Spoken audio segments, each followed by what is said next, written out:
Hello, this is Aidan Jackson, and this is the Sherlock Holmes project that I did about the adventures of the engineer's thumb. This is the plot line for the adventure of the engineer's thumb.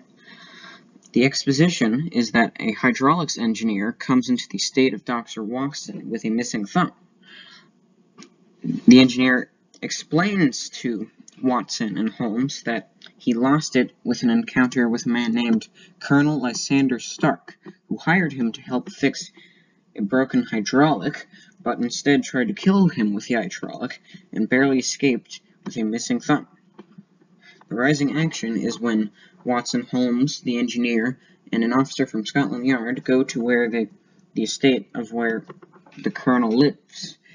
The climax is when they find that the house is on fire. The falling action is when they find that, or rather, they don't find the colonel and his associates. And this is one of the few Sherlock Holmes mysteries that Sherlock doesn't actually find out or capture the guy who did it. So the falling action is that they never found out who did it, and the criminal escaped, and the resolution is that the engineer, gained new experience from this entire adventure. These are some of the short story elements for the adventures of the engineer's thumb. The setting is that it takes place in Eyford, England, in around the 1800s. The main conflict is that Sherlock is trying to arrest people who do wrong things. The point of view is in first person from Watson's point of view.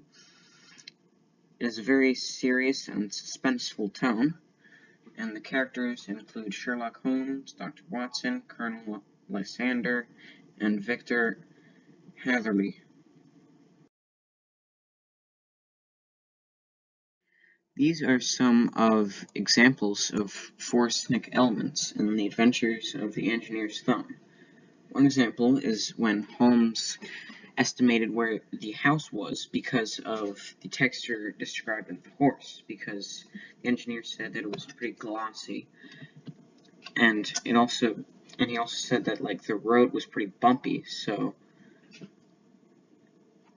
And then Watson finds footprints from where they carried Hatherley's body, and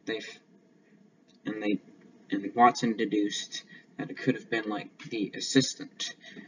And Holmes finds out, or believes, that the fire was started because of the oil lamp that was left when the hydraulic came down.